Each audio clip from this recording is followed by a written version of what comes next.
It was late September, and I found myself and 5 others now 6 miles into an 11-mile hike to the top of Mount Whitney, the tallest peak in the lower 48 states. Up to this point, the journey had been difficult, but not overwhelming. But what we were about to attempt would challenge even the fittest amongst our team. Now at 12,000 feet, our 6-man team of Nino, the veterinarian, Greg and Mark, the IT guys, Pete, the sports marketing guy, myself, and another Greg, a director for the Boys and Girls Clubs, was about to encounter the infamous 97 switchbacks, a section of the Mount Whitney Trail that quickly scales a steep, rocky slope, gaining more than 1,700 feet in elevation in just 2 miles. With oxygen already in short supply, a slow, steady pace was taken to assure we would make it up one of the trail's most storied sections. You having fun yet? We slowly crisscrossed on what seemed to be a never-ending back and forth on the trail. Walk a bit, then turn to the right, and walk a bit more, then turn to the left, then repeat over and over again.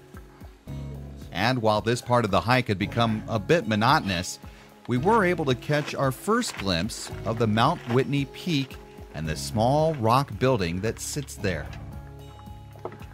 As we continued our back and forth up the side of the mountain, concerns began to surface about ice and snow that is known to gather on an especially treacherous section of the switchbacks, an area that is lined with protective cables to keep hikers from plunging down the steep rocky mountainside. On this day, we felt fortunate when we arrived at the cables. While there were icy conditions, it was safe enough to pass and continue our trek.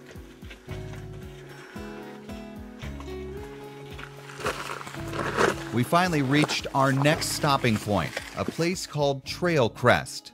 At 13,600 feet, Trail Crest is on the mountain ridge line and is the last stop for many hikers before making their final push to the summit. The views here are spectacular. Looking to the west, there is nothing but vast wilderness, dotted by high Sierra lakes. Most notable, Hitchcock Lake, which closely resembles the profile of the legendary movie maker.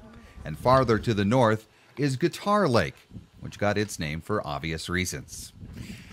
After refueling, our group was off again to tackle the final 2.5 miles. The trail actually starts going downward for a time, and we encountered a sign with an ominous warning about the dangers of lightning. The Whitney shelter will not protect you. The trail starts to seesaw, up and down, up and down.